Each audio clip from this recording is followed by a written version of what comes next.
Hi friends, welcome back to Sakhi reviews.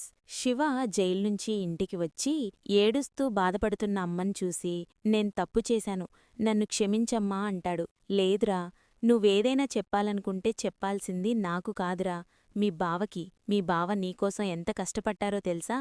ఎంతమంది కాళ్ళు గడ్డాళ్ళు పట్టుకుని ఎన్ని ప్రయత్నాలు చేశారో తెలుసా అనంటుంది అమ్మ. థ్యాంక్స్ బావా, థ్యాంక్స్ అక్కా, మీరిద్దరు లేకపోతే నేను లేను అంటాడు శివ.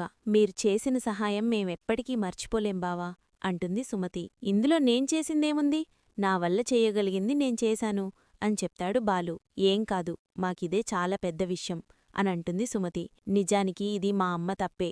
వీడు అనవసరంగా అవమానించడం, అనుమానించడం, తిట్టడం ఇలాంటివన్నీ చేస్తే ఎవరికైనా కోపమొస్తుంది. రే శివ, నువ్వికనుంచి బాగా చదువుకొని గొప్పవాడివవ్వాలి, మంచి ఉద్యోగం తెచ్చుకోవాలి, అర్థమైందా? అర్థమైంది బావా. శివ చేసిన తప్పుకి వదినకి కోపం రావడంలో న్యాయముంది. అందుకే ముందుగా నేను వెళ్ళి ఆవిడికి క్షమాపణ చెప్పాలి అంటుంది పార్వతి. ఇప్పుడు వెళ్తే ఖచ్చితంగా ఇంట్లో గొడవలవుతాయి అంటాడు బాలు. నేను కూడా అత్తయ్యని మనింటికి రమ్మని పిలవాలి అంటుంది సుమతి.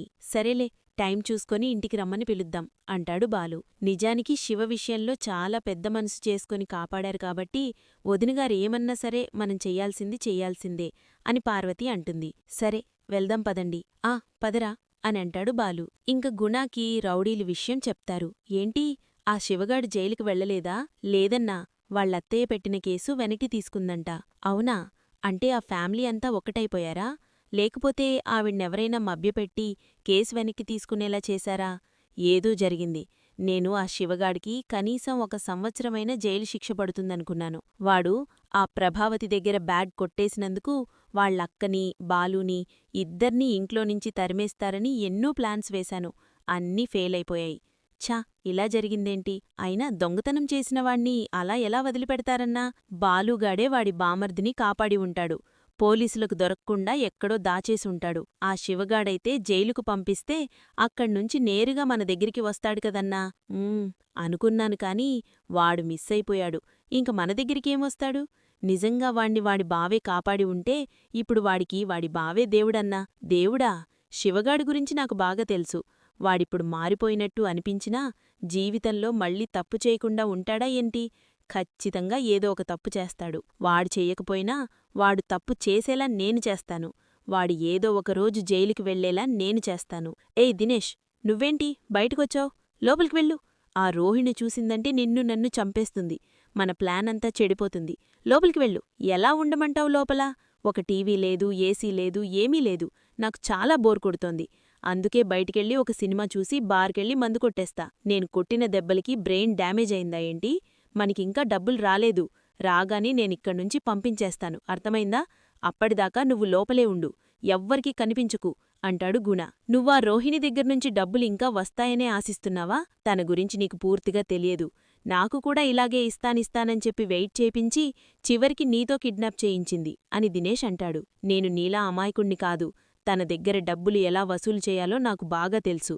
అలాంటి వాళ్లని నేనింతమందిని చూశాను. తనకి నేనంటే భయం లేకుండా పోయిందనుకుంటున్నావు కదా? చూపిస్తాను, భయమంటే ఏంటో తనకి చూపిస్తాను. డబ్బులెలా రావా అది చూస్తాను అంటాడు గుణ. ఇంక ప్రభావతి ఇలా ఆలోచిస్తూ ఉంటుంది. నా ఇంట్లో ఏమవుతుందో? నేను లేకపోయేసరికి అది ఇంటిని పూల దుకాణంలాగా తయారుచేసిందో ఏమో. అన్నదమ్ములు ముగ్గురు తన్నుకు సస్తున్నారో ఏమో. తోడుకోడళ్ళు ముగ్గురు ఒకళ్ళమీద ఒకళ్ళు చాడీలు చెప్పుకొని గొడవలు పడుతున్నారో ఏంటో. ఏంటో, నేను లేకపోతే ఇన్ని అనర్థాలు జరుగుతాయని తెలిసినా ఆయన దిగిరావటంలేదు. ఛ అనుకుంటుంది ప్రభావతి. ఇంకప్పుడే కాలింగ్ బెల్లు మోగుతుంది. కామాక్షులెళ్ళి తలుపు తీస్తుంది. రండి రండి లోపలికి అని బాలువాళ్లని లోపలికి తీసుకుని వస్తుంది కామాక్షి. ప్రభావతి బాలూని, మీనా ఫ్యామిలీని చూసి కోపంగా గంభీరంగా కూర్చొనుంటుంది. వాళ్ళొచ్చారు అంటాడు బాలు. కనబడింది, పిలుస్తున్నారు, వినబడింది. మా కొడుకు వల్ల తప్పే జరిగింది. అందుకు మమ్మల్ని పెద్ద మనసుతో క్షమించండి. వాళ్ళు మాట్లాడుతున్నారు, నాకు మాట్లాడాలనిలేదు. నేను నీ కొడుకుగా రాలేదు, వాళ్ళింటి అల్లుడిగా వచ్చాను. నేను వాళ్ళింటి అల్లుడితో కూడా మాట్లాడ్ను. ఆ ఇంటితోనో బల్లితోనో నల్లితోనో పిల్లితోనో దేనితోనూ మాట్లాడ్ను. ఈ జంతువుల భాష నువ్వెప్పుడు నేర్చుకున్నావు భాషావతి? రేయ్, నువ్వెప్పుడు వాళ్ళ తరఫునే కదా మాట్లాడేది. మా కొడుకుగా ఎప్పుడు నిలబడ్డావురా? మా అమ్మగా నువ్వెప్పుడు కనబడ్డావు? నువ్వు నీ పెళ్లాంతో కలిసి ఈ వయసులో నా కాపురం కూల్చేశారు కదరా. సంతోషంగా పండగ చేసుకోండి అంటుంది ప్రభావతి. అదొక ఖర్చు దండగా. నాకు ఎవడు జేబులోంచి రూపాయి తీయడు. పండగ లేదు పాపం లేదు అంటాడు బాలు. ఓహో, తలకాయస్త చందాలు వేసుకొని మరీ పండగ చేసుకున్నారన్మాట. మీరాగండి, ఊరికే ఉడికిస్తారు. అత్తయ్య, ఏంటి? శివ తప్పు చేశాడని ఒప్పుకొని అందరం కలిసి మీకు క్షమాపణ చెప్పాలని వచ్చాం. మమ్మల్ని క్షమించండత్తయ్యా. వదినా, శివ చేసిన తప్పు నిజంగా క్షమించరాని తప్పు. వాడిమీద కేసు లేకుండా చేసి వాడి భవిష్యత్తు పాడవకుండా కాపాడారు. అలాగే మమ్మల్నందర్నీ మీరు క్షమించండి. నన్ను క్షమించాంటీ. మీరు గనక కేసు వాపస్ తీసుకోకపోతే నా చదువు పాడయ్యేది. మీరు నాకు నిజంగా చాలా హెల్ప్ చేశారు. ఇక నుంచి నేనెప్పుడూ తప్పు చేయను అని శివ చెప్తూ ఉంటే ప్రభావతి శివ గొడ్డలి పట్టుకొని తనని నరకడానికి వస్తున్నట్టు ఊహించుకుంటుంది. ఒసే ప్రభావతి, ఆగు, ఆగుమంటున్నాన్నా, ఆగు అని శివ వెంబడిస్తున్నట్టు ఊహించుకుంటుంది. ఏదో అయ్యింది. నీ చదువు పాడవకూడదని బాగా ఆలోచించి వాపస్ తీసుకున్నాను. ఇక నుంచైనా బుద్ధిగా ఉండు. థాంక్స్ అత్తయ్యా. అమ్మయ్యా, మా అమ్మ మిమ్మల్ని క్షమించేసింది. అందరికీ సంతోషమే కదా. చిన్నగాంబా, అందర్నీ ఇంటికి తీసుకెళ్ళు. మాకింత మంచి జరగడానికి కారణం నువ్వే బావా. మధ్యలో వాడేం చేశాడు? నేను పెద్ద మనసు చేసుకొని క్షమించాను. అవును, ఇదంతా మీ చలువే వదినగారు. ఇక మీరు బయల్దేరండి. మీ అమ్మగారు మీ ఇంటికి. మీ సమస్య తీరిపోయింది కదా. ఇంక మిగతావన్నీ నేను చూసుకుంటాను. మీరు బయల్దేరండి. మీరు వెళ్ళండమ్మా. వెళ్ళొస్తాను వదినగారు అంటూ వెళ్ళిపోతారు. అమ్మా, అబ్బా, ఎన్నాళ్లకు నోరారా అమ్మా అని పిలిచావ్రా. ఇదే ఆఖరిసారవుతుందని నీకింకా తెలియదు అమ్మా అంటాడు బాలు. ఏమైంద్రా, నీకేమైనా క్యాన్సరా అని మీనాక్షి అంటుంది. చిచి, ఆయనకేమీ జబ్బులేదు అని చెప్తుంది మీనా. మరి అమ్మా అని పిలవడం ఇదే ఆఖరిసారని అంటాడేంటి అని అడుగుతుంది మీనాక్షి. మా బామ్మ అని బాలు అంటే, బామ్మనా అని కంగారుపడుతుంది ప్రభావతి. నువ్వు మా నాన్నను వదిలేసి వచ్చినందుకు చాలా కోపంగా ఉంది. కోపంతో ఊగిపోతోంది. ఊగిపోతూ ఒక నిర్ణయం తీసుకుంది. నిర్ణయమా? ఏంట్రా నిర్ణయం? ఏంట్రా నిర్ణయం? ఆస్తి మొత్తం నీ పేరుమీద రాస్తుందా? నీకు 5వ తనమే దూరం చేస్తానంటే నువ్వు ఆస్తి గురించి మాట్లాడతానంటావేంటమ్మా? ఏంట్రా, ఏం మాట్లాడుతున్నావ్? అవునమ్మా, మా నాన్నని చిన్నప్పట్నుంచి ఆరాధించి మనసులో దేవుళ్లా నింపుకొని ఇప్పటిదాకా పెళ్లి చేసుకోకుండా మిగిలిపోయిన ఒక భగ్న ప్రేమికురాలు నీలవేణిని మా నాన్నకిచ్చి పెళ్లి చేస్తానంటుంది అని బాలు చెప్పగానే మీనాక్షి వదినా అని గట్టిగా అరుస్తుంది. ఏయ్, ఛీ, ఎందుకరిచావ్? అరవాల్సింది నేను కదా. ఇప్పుడేంటి? అంతా కలిసి నాటకాలాడుతున్నారా? నువ్వు నాటకం అనుకుంటే నేనేమీ చెయ్యలేను. నీ జీవితంలో సగ నా కొత్త అమ్మకిచ్చి నీ పసుపు కుంకాలు 50-50 పంచి నాన్నని కొత్త అమ్మ చేతిలో పెట్టు త్యాగవతిగా హస్తమిస్తున్న సూర్యుడివైపు వెళ్ళిపోవాల్సి వస్తుంది. ఏంటి, అంత సులువుగా ఈ వయసులో మీ నాన్న ఇంకో పెళ్లి చేసుకుంటాడా? లోకం నవ్విపోదు. లోకంతో మాకు పనేంటమ్మా? ఆఖరి దశలో మా నాన్నని చూసుకోడానికి కొత్త అమ్మ పక్కనే ఉంటుంది. అలాగే పొరపాటున నాన్నకి వారసుడు మాకు బుల్లితమ్ముడు పుట్టుకొస్తే బామ్మ వాడికే ఆస్తి రాస్తాననింది. ఏయ్, ఛీ, నోరుముయ్. ఈ వయసులో ఆయన సిగ్గులేకుండా బిడ్డల్ని కనడమేంటి? ఏమో, ఏ పొట్టలో ఏం పాముందో నీకేం తెలుసు? వెర్రిబాగులదానివి. ఎందుకైనా మంచిది, నీ కాపురాన్ని నువ్వే నిలబెట్టుకో. లేదంటే ఈ వయసులో సవతిపోరు నువ్వే పడతావ్. అసలే ఇంట్లో మీకున్నది ఒకటే గది. కొత్తగా పెళ్లైనవాళ్లు ఉండాలని నీ అత్తగారు నిన్ను ఇంట్లోనుంచి గెంటేస్తారు. అప్పుడేం చేస్తావ్? ఎంతకాలమని నేను మాత్రం నిన్ను భరిస్తాను? ఊరుకో. కామాక్షి, మరీ అంత భయపెట్టావేంటి? అమ్మావతి, నిన్ను నోరారా అమ్మా అని పిలిచే యోగం మళ్ళీ వస్తుందో రాదో తెలియదు. ఇక నేను వెళ్ళిపోతాను. పెళ్లి పనులు చాలా ఉన్నాయి. తొందరగా రమ్మని ఫోన్ చేసింది. శీలా డార్లిన్ లడ్డూలు చేయిస్తోందట. తాళి కట్టేటప్పుడు జడెత్తి పట్టుకోవడానికి ముత్తైదు ఉండాలంట. నీకేవన్నా కుదురుతుందేమో కనుక్కోమంది. పద మీనా, కొత్త పిన్నికి షాపింగ్ చేయడానికి నిన్ను నన్నే వెళ్లమంది మా బామ్మ. పదం అంటూ మీనాని బయటికి తీసుకుని వస్తాడు బాలు. ఏంటిదంతా? డ్రామా. మావయ్యకి మళ్ళీ పెళ్ళా? బామ్మ చేస్తానన్న ఈ వయసులో నాన్నెలా చేసుకుంటాడు? కాని మా అమ్మకి మా బామ్మ తిక్క సంగతి బాగా తెలుసు. నిజంగానే అన్నంత పని చేస్తుందేమోనని డాగ్ సర్దుకొని ఇంటికి రాకపోతే చూడు. అదా సంగతి అంటూ బాలు మీనా వెళ్ళిపోతారు. వీడేమైనా నన్ను బెదిరిస్తున్నాడా? అమ్మో, మా అత్తయ్య అనంత పని చేస్తుందేమో. నీ అత్తయ్య సంగతి నాకన్నా నీకే ఎక్కువ తెలుసుకదా. ఒకవేళ అదే నిజమైతే నీ బ్రతుకు తలుచుకుంటేనే ఒళ్ళు జలతరిస్తుంది. అంటే ఏమీ లేదు. మా ఆడపడుచు వాళ్ల చుట్టాల్లో ఒక ఆవిడ సరిగ్గా నీ వయసులోనే అలిగి పుట్టింటికి వెళ్లి కూర్చుంది. 6 నెలలు తిరిగేసరికి విసుగొచ్చి పుట్టింటివాళ్లు ఇంట్లోనుంచి గెంటేసి నీ మొగుడు దగ్గరికి పో అన్నారు. అక్కడికి వెళితే ఏముంది? ఆ మొగుడు కాస్తా మరోదాన్ని పెళ్లి చేసుకుని ఇంటికి తెచ్చిపెట్టుకున్నాడు. మొత్తం ఇంటి పెత్తనమంతా ఆ రెండో పెళ్లాం చేతుల్లోకి వెళ్ళిపోయింది. మొదటి పెళ్లాం వంటమనిషి, పనిమనిషి అయిపోయింది. ఆస్తి మొత్తం రెండో పెళ్లాం పేరున రాసేసరికి ఇక ఆవిడ ఆడిందే ఆట, పాడిందే పాట. ఆ సవతిపోరు ఎలా ఉంటుందో నేను నీకు కొత్తగా చెప్పనక్కర్లేదు. ఇక నీ బ్రతుకు అని ప్రభావతి చెప్తూ ఉంటే ఊహల్లోకి వెళ్తుంది ప్రభావతి. మీనా గంపటి సామాన్లు తెచ్చి విసిరిగొడుతుంది ప్రభావతి ఎదుట. ఏంటా చూపు చూసింది?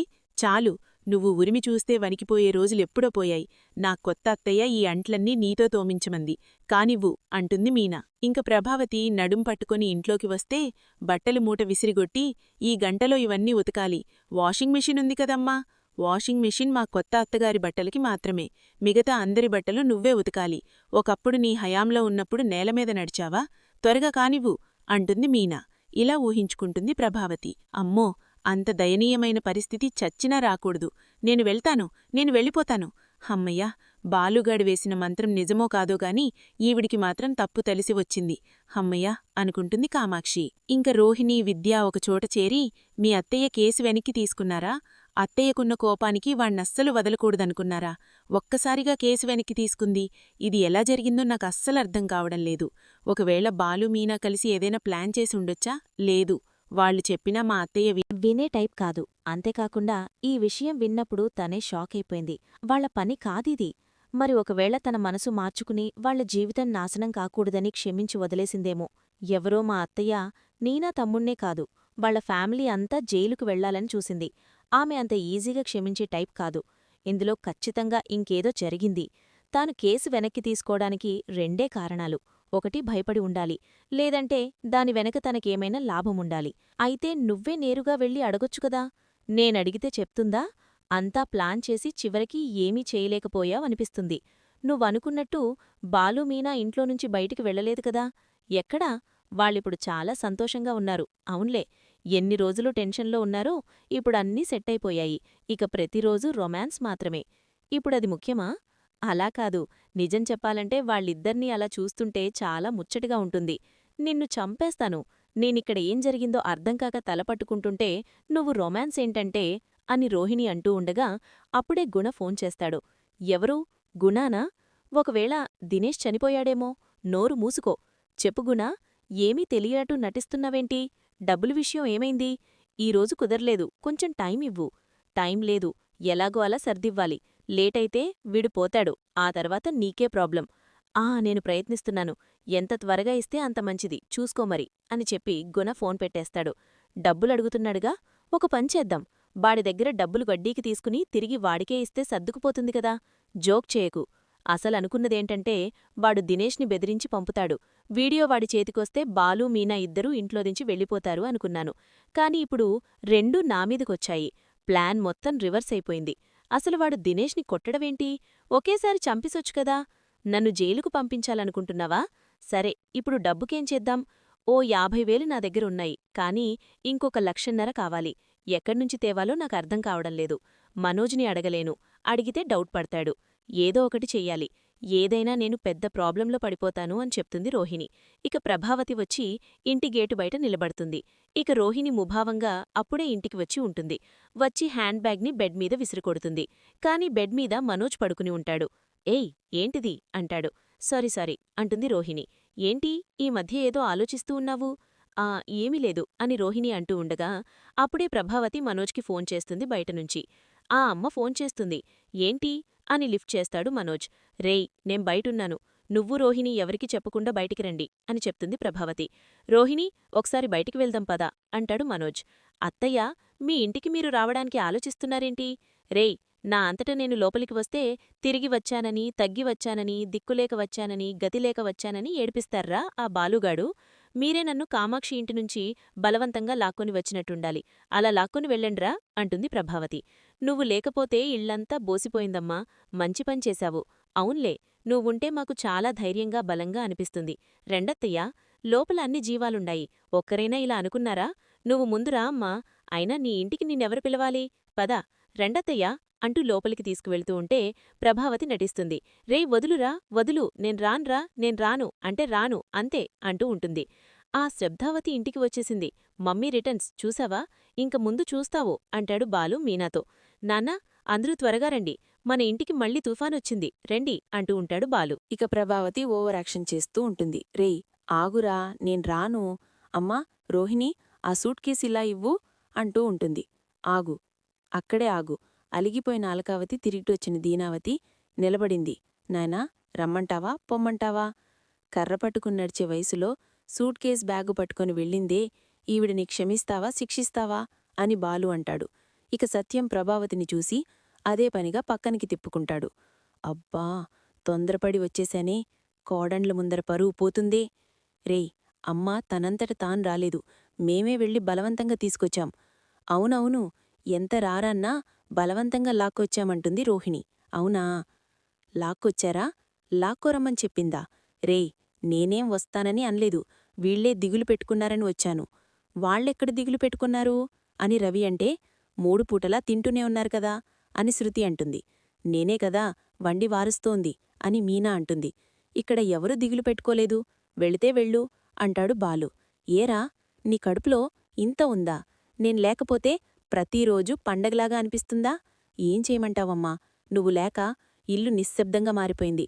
గంగు గంగు మోగే నీ గొంతు వినపడక ఇల్లు తపస్సు చేసే మునీశ్వరుడిలా మౌనంగా కూర్చుంది. నీ విజిల్ కూడా మూగపోయి ఎక్కడో హ్యాంగర్కి వేలాడుతోంది. మనిద్దరం పోటీపడి కూర్చునే ఆ కుర్చీ బరువైన మనిషి కోసం బలహీనంగా మారిపోయి ఎదురుచూస్తోంది. తిట్టడానికి ఎవడూ లేక నేను మీనా అల్లాడిపోతున్నాం కదమ్మా. నువ్వు లేక నాన్నకి బీపీ, షుగరు, గుండెదడ అన్నీ నార్మల్ అయిపోయి ప్రశాంతంగా నిద్రపోతున్నాడసలు. రే, నేను లేనందుకు సంతోషపడుతున్నావా, వచ్చినాక దుఃఖిస్తున్నావా? ఏదో ఒకటి క్లారిటీగా చెప్పురా. ఎవరేదనుకుంటే అదే నేను. ఏమన్నానో ఇక్కడున్నవాళ్లందరికీ తెలిసిపోయి ఉంటుంది. నీలవేణి పిన్ని వస్తే హారతివ్వాల్సిన మీనా ఇప్పుడు నీకే ఇవ్వాలని ఎదురుచూస్తోంది అని బాలు చెప్తుంటే సత్యం బాలువైపు చూస్తాడు. బాలు సత్యంవైపు చూసి కన్ను కొట్టి సైగ చేస్తాడు, ఇదంతా తమాషాగా చేస్తున్నాను అని. ఏంట్రా నువ్వనేది?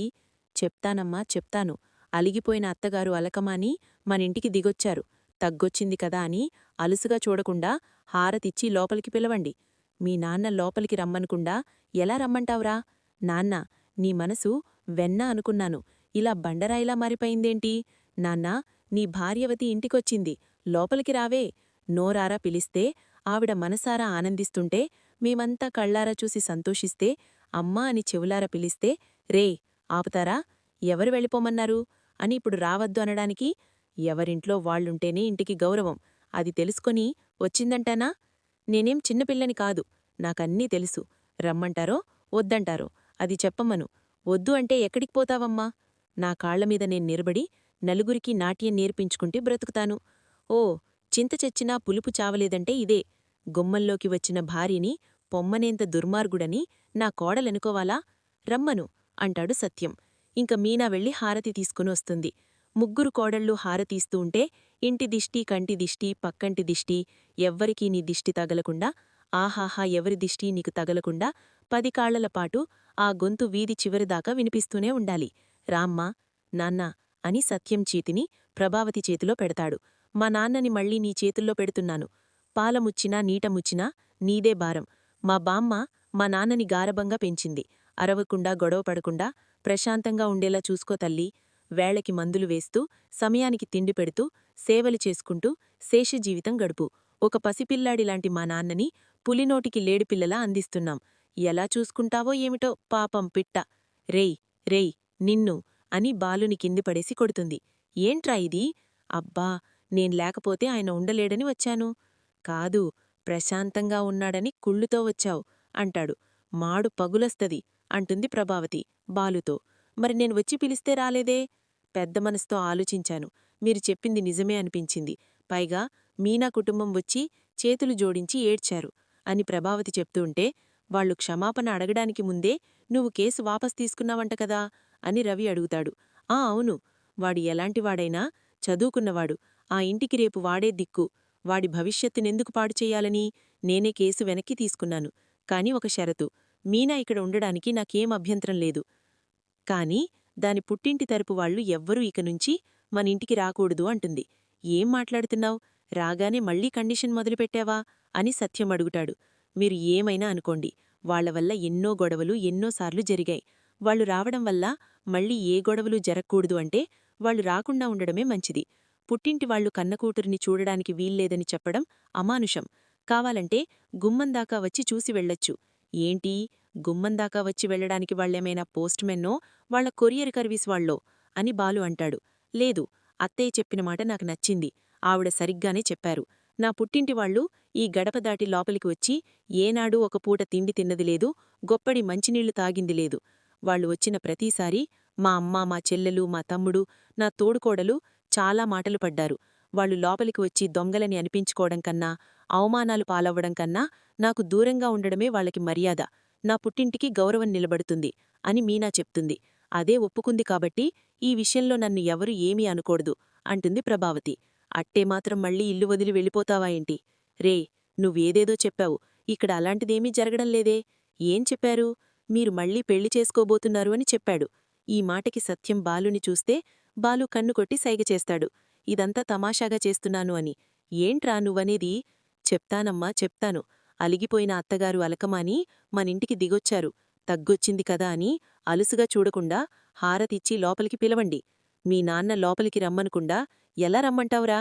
నాన్నా, నీ మనసు వెన్న అనుకున్నాను. ఇలా బండరాయిలా మారిపోయిందేంటి?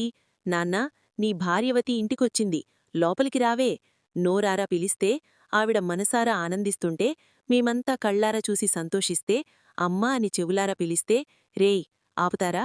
ఎవరు వెళ్ళిపోమన్నారు అని ఇప్పుడు రావద్దు అనడానికి? ఎవరింట్లో వాళ్లుంటేనే ఇంటికి గౌరవం. అది తెలుసుకుని వచ్చిందంటానా? నేనేం చిన్నపిల్లని కాదు, నాకన్నీ తెలుసు. రమ్మంటారో వద్దంటారో అది చెప్పమను. వద్దు అంటే ఎక్కడికి పోతావమ్మా? నా కాళ్లమీద నేను నిలబడి నలుగురికి నాట్యం నేర్పించుకుంటూ బ్రతుకుతాను. ఓ, చింత చచ్చినా పులుపు చావలేదంటే ఇదే. గుమ్మల్లోకి వచ్చిన భార్యని పొమ్మనేంత దుర్మార్గుడని నా కోడలనుకోవాలా? రమ్మను అంటాడు సత్యం. ఇంక మీనా వెళ్ళి హారతి తీసుకొని వస్తుంది. ముగ్గురు కోడళ్ళు హారతీస్తూ ఉంటే ఇంటి దిష్టి, కంటి దిష్టి, పక్కంటి దిష్టి, ఎవ్వరికీ నీ దిష్టి తగలకుండా, ఆహాహా ఎవరి దిష్టి నీకు తగలకుండా 10 కాళ్లలపాటు ఆ గొంతు వీధి చివరిదాకా వినిపిస్తూనే ఉండాలి. రామ్మా, నాన్నా అని సత్యం చేతిని ప్రభావతి చేతిలో పెడతాడు. మా నాన్నని మళ్ళీ నీ చేతుల్లో పెడుతున్నాను. పాలముచ్చినా నీటముచ్చినా నీదే భారం.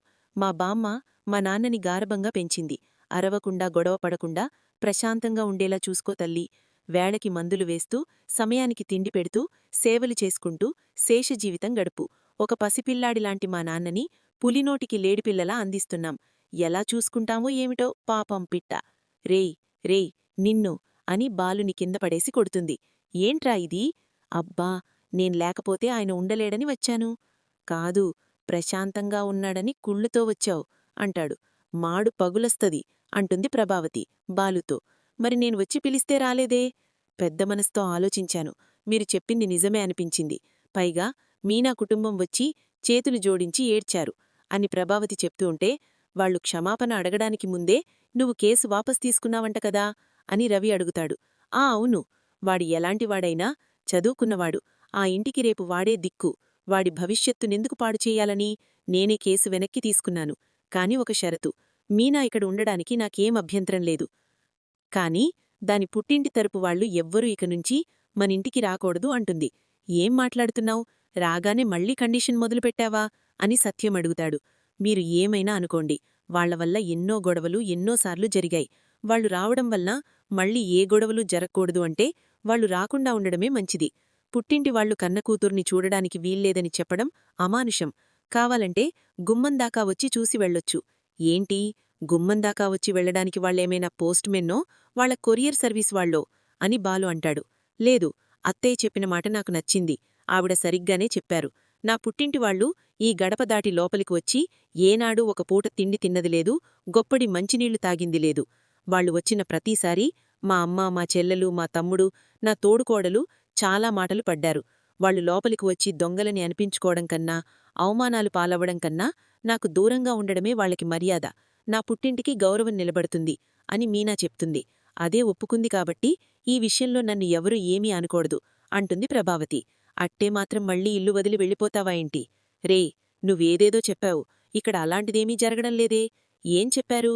మీరు మళ్లీ పెళ్లి చేసుకోబోతున్నారు అని చెప్పాడు. ఈ మాటకి సత్యం బాలుని చూస్తే బాలు కన్నుకొట్టి సైగ చేస్తాడు. మరి ఏం చేయమంటావ్? ఎన్ని రోజులని ఒంటరిగా ఉంటాను? నాకొక తోడు కావాలి కదా అంటాడు సత్యం. చాల్లేండి, ఈ వయసులో మీకు మళ్లీ పెళ్ళా? ఎవరైనా వింటే నవ్వుకుంటారు. తప్పేంటి? మా నాన్నకి ఏమంత వయసైపోయింది? నీలాగా మా నాన్న ముసిలోడైపోలేడు. రేయ్, పళ్ళు రాల్తాయి. ఆయనకి నాకు 10 ఏళ్ల వయసు తేడా తెలుసా? నాన్నా, నీకంటే అమ్మ 10 ఏళ్లు పెద్ద. అని బాలు జోక్ చేస్తే ఒరేయ్ అని మీదికి వస్తూ ఉంటుంది ప్రభావతి. బాలు తమాషాగా నవ్వుకుంటూ అక్కడ్నుంచి పారిపోతాడు. ఇంక రోహిణి గదిలో అటూ ఇటూ తిరుగుతూ ప్రభావతి ఇంటికి ఎలా వచ్చిందని ఆలోచిస్తూ ఉంటుంది. అప్పుడే అక్కడికి మనోజ్ వస్తాడు. ఆ అత్తయ్య, ఇంత త్వరగా ఇంటికెలా వచ్చేశారు? గుమ్మం దాటి వచ్చారు. ఓవరాక్షన్ చెయ్యకు. నేను సీరియస్గా అడుగుతున్నాను. మనం వెళ్ళి అడిగాం, రాలేదు. మావయ్యగారు వెళ్ళి అడిగారు, అయినా రాలేదు. కాని ఇప్పుడు మాత్రం వచ్చారు. ఎలా? అమ్మ చెప్పింది కదా, మీ నాన్న మాట్లాడిన తర్వాత రావాలి అని అనిపించింది, వచ్చాను అని. ఛాన్స్ లేదు. మావయ్య మాట్లాడిన తర్వాత ఆయన ఫేస్ నేను గమనించాను. చాలా బాధపడ్డారు. ఆ ఫేస్ చూస్తేనే అర్థమవుతోంది అత్తయ్య ఏ రేంజ్లో మాట్లాడారో. ఇప్పుడు వచ్చి మావయ్య కాబట్టి వచ్చాను అని అంటున్నారు. అది మనం నమ్మేయాలా? నిజంగా రావాలనిపించి ఉంటే ఆ రోజే వచ్చేవాళ్ళు. ఈరోజెందుకొచ్చారు? పోనీలే, ఎలా వస్తే ఏంటి, వచ్చింది కదా. అయినా అమ్మ వస్తే నీకేమైనా ప్రాబ్లమా? నాకేం ప్రాబ్లం లేదు. నిజం చెప్పాలంటే అత్తయ్య వచ్చారంటే నాకు చాలా హ్యాపీగా ఉంది. సరే, సంతోషం. అయితే ఇక నువ్వు దాని గురించి పట్టించుకోకు అని చెప్పి వెళ్ళిపోతాడు మనోజ్. పట్టించుకోకుండా ఎలా ఉంటాను? కేస్ వెనక్కి తీసుకుంది అంటే ఖచ్చితంగా ఇందులో ఏదో మతలబుంది. అత్తయ్యనడిగితేనేమో అస్సలు చెప్పరు. కామాక్షి ఆంటీనడిగి తెలుసుకుంటేనే నిజమేంటో తెలుస్తుంది అని రోహిణి అనుకుంటుంది.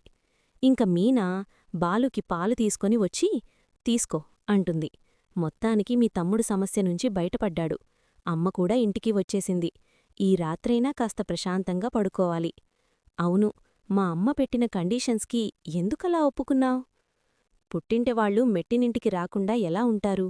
ఒప్పుకోక ఏం చేయమంటారండి? అత్తయ్య అసలు ఏం కారణం లేకుండానే నన్ను, మా ఇంట్లో వాళ్లని ఎన్ని మాటలంటారో మీకు తెలుసుకదా? అత్తయ్యకి కోపమొచ్చినా, బాగా వచ్చినా, అనుమానం వచ్చినా, చివరికి తలనొప్పి వచ్చినా కూడా అందుకు కారణం మా ఇంట్లో వాళ్లే అన్నట్టుగా మాట్లాడతారు. పోనీలే, మా మీనాని వాళ్ల ఇంటికిచ్చాం. వాళ్ళు ఎన్ని మాటలన్నా ఓర్చుకుందాం. అనుకున్నవాళ్లకి కూడా ఎంతో కొంత మనస్సాక్షి ఉంటుందిగా. ఇప్పుడు నేనంటే ఈ ఇంటి కోడల్ని. నన్నేమన్నా నేను పడతాను. ఎందుకంటే నేనిక్కడి ఉండేదాన్ని. నిద్రలేస్తే అందరూ ఒకరి ముఖాలు ఒకరు చూసుకోవాలి. నాకు తప్పదు. రేపు నన్ను తిడుతున్నట్టే మా ఇంట్లో వాళ్లమీద కూడా ఇదే పనిగా నిందరు వేస్తూ ఉంటే తట్టుకునేంత గుండెధైర్యం మా అమ్మవాళ్లకున్నా నాకు లేదు. ఏ కూతురు తన కన్నవాళ్లని ఇంకొకరు చులకనగా చేసి మాట్లాడుతుంటే ఒప్పుకోలేదు. అందుకే ఇక్కడికొచ్చి అత్తయ్యతో మాటలు పడటం కంటే రాకుండా ఎప్పుడైనా గుర్తొచ్చినప్పుడు ఫోన్ చేసి మాట్లాడుకోవడం మంచిదనిపించింది. అందుకే ఒప్పుకున్నాను. చాలా లోతుగా ఆలోచించావు మీనా. అనుబంధాలని అమ్మ అర్థం చేసుకునే రోజు వస్తుందో రాదో తెలీదు కాని నువ్వు ఎప్పుడూ సంతోషంగా నవ్వుతూ ఉండాలి. సరేనా? సరే. ఏది నవ్వు? సరే అన్నాను కదా. నేను నవ్వు అన్నా, సరే అనమన్లేదు. సరేనండి. అరే, నవ్వమంటుంటే? సరే అన్నాను అంటుంటే ఇప్పుడు నువ్వు నవ్వుతావా లేదా? నవ్వు. నవ్వు. నువ్వేంటిది? ఏంటో ఏంటిది? ఏంటో నీకు తెలీదా? మనిద్దరికీ మాత్రమే తెలిస్తే చాలు. చుట్టుపక్కల వాళ్లందరికీ తెలియాల్సిన అవసరం లేదు. వదలండి. ఇంక వాళ్ల కిటికీ తెరిచే ఉంది. వాళ్ళు కిటికీ తెరుచుకున్నారా, కిటికీలోంచి మనల్ని చూస్తున్నారా మనకనవసరం. ఈరోజు నేను నీతో సంతోషంగా ఉండాలనుకుంటున్నాను. సంతోషంగా అంటే ఒక మగాడికి పగలు చేతినిండా పని ఉండటం సంతోషం. రాత్రి తన భార్యతో ప్రేమగా ఉండటం సంతోషం. భార్యతో ఇలా సరసాలాడటం సంతోషం. ఏమాలోచిస్తున్నావు? శివ సమస్య తీరిపోయిందని సంతోషంగా ఉన్నాం కానీ డబ్బులు మాత్రం నీళ్లలాగా ఖర్చయిపోయాయి, అప్పులింకా అలాగే ఉన్నాయని. అవునండి, రోజురోజుకీ మనకి అప్పు పెరిగిపోతోంది. కారికి డబ్బులు కట్టడం అయిపోతుందిలే అనుకునేలోపే మళ్లీ కొత్తప్పు చేయాల్సి వచ్చింది. మనమేం చేయగలం చెప్పు? మనకొచ్చిన అవసరం అలాంటిది. కొంతమంది మనుషులకంటే డబ్బే ముఖ్యమనుకుంటారు. మనం డబ్బు కంటే మనిషి ముఖ్యమనుకుంటాం. శివని చూసి మీ అమ్మ సుమతి ఎంత సంతోషించారో చూశావుగా. ఆ సంతోషానికి మనం వెలకట్టలేము. అలాగని మీరు డబ్బు తొందరగా సంపాదించాలని రాత్రుల్లో నిద్రలేకుండా కష్టపడాల్సిన అవసరం లేదు. మీరు లేకుండా నేనస్సలు ఉండలేను. అవునా? నేను లేకుండా అంత ఒంటరిగా అనిపిస్తోందా? నేనన్నది మీరనుకునేది కాదు. రోజుకి కాసేపైనా మీతో గడపాలనుంటుంది కదా. ఓ, అవునా? ఏవండి, అప్పు తీర్చడానికి నా దగ్గర ఒక కొత్త ఉపాయముంది, చెప్పనా? అపాయం లేని ఉపాయమైతే పర్వాలేదు, చెప్పు.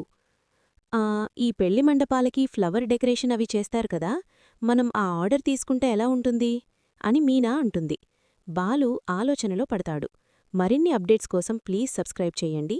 Thanks for watching.